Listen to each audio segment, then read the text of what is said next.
বাসায় না মানে আমাদের বাসার যে পানি, ওই পানিতে প্রচুর পরিমাণ আয়রন, যার ফলে ওয়াশরুম থেকে শুরু করে বাসার ফ্লোর পর্যন্ত একটু দাগ দাগ হয়ে গিয়েছে। তাই আমি চাচ্ছিলাম এমন একটা প্রোডাক্টের যেটা কিনা এই দাগগুলো খুব ভালোভাবে রিমুভ করে দিবে এবং বাসাটা খুব সুন্দর চকচকে করে দিবে।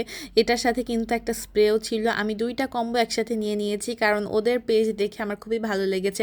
অনেক অনেক রিভিউ আছে ওদের পেজে এবং আসলে এই প্রোডাক্টগুলো কাজ করে সেটাও আমি ওদের পেজে রিভিউ দেখেছি। তো দেখা যাক আজকে আমার ক্ষেত্রে কেমন কাজ করে। এখানে আমি 3টা প্রোডাক্ট নিয়েছি, মানে 3টার একটা কম্বো নিয়েছি।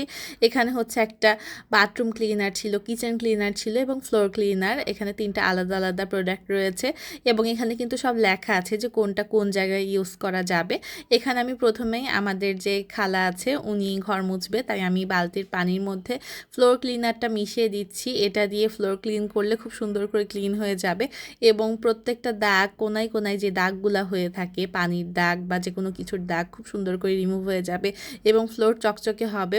আর আসলে কিন্তু উনি ঘর মোছার পর আমার ফ্লোরগুলো অনেক বেশি চকচক করছিল। আর আমার ওয়াশরুম সবসময় আমি নিজেই পরিষ্কার করি, তবে বেশ কিছুদিন পরিষ্কার করা হয়নি, যার ফলে ওয়াশরুমটা অনেক বেশি ময়লা হয়েছে, বিশেষ করে ফ্লোরটা ময়লা হয়েছে।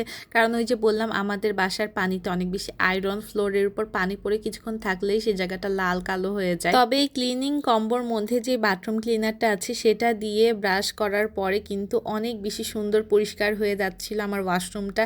এতদিন তো আমি অনেক অনেক প্রোডাক্ট ইউজ করেছি এই ওয়াশরুমে, কিন্তু কোনোটাতে এত সুন্দর পরিষ্কার হয়নি।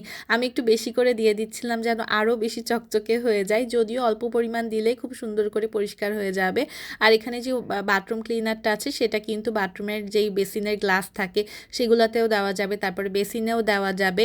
আর এখানে আমি হচ্ছে আমাদের গ্লাসটাও ময়লা হয়েছিল, সেটাও খুব সুন্দর করে পরিষ্কার করে নিলাম। আমি তো ভেবেছিলাম যে লাল দাগগুলো রিমুভই হবে না, কিন্তু এই বাথরুম ক্লিনারটা আসলে ম্যাজিকের মতো কাজ করেছে, সব দাগই রিমুভ করে দিয়েছে এবং বাথরুমটাকেও একদম চকচকে করে দিয়েছে। এখানে আমি কমোডটা ওয়াশ করে নিচ্ছিলাম।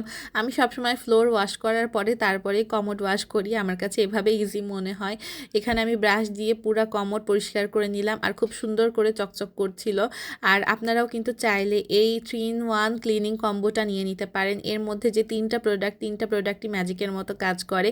এখানে কিচেন ক্লিনার দিয়ে আপনারা গ্যাস স্টোভ থেকে শুরু করে কিচেনের ফ্যান, বেসিন সব কিছুই ক্লিন করে নিতে পারবেন।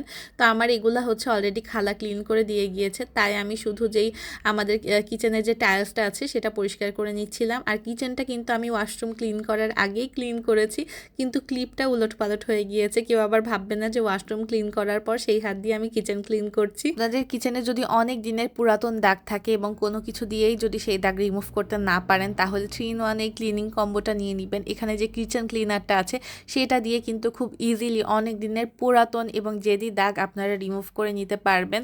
আর এটা দেওয়ার পর 4-5 মিনিট ওয়েট করলে কিন্তু খুব ভালো হয়, মানে দাগগুলো খুব সুন্দর করে মুছে আসে, রিমুভ হয়ে যায়। এখানে আমার কিচেনটা খুব সুন্দর করে ক্লিন হয়ে গিয়েছে। আর আপনারা যদি এই 3-in-1 ক্লিনিং কম্বোটা নিতে চান তাহলে ক্লিনারই ফেসবুক পেজে ইনবক্স করে দিলেই হবে। আমিও ওদের কাছ থেকে এই কম্বোটা নিয়েছি, মানে আমি দুইটা কম্বো নিয়ে নিয়েছি যেন একটা শেষ হলে আরেকটা ইউজ করতে পারি।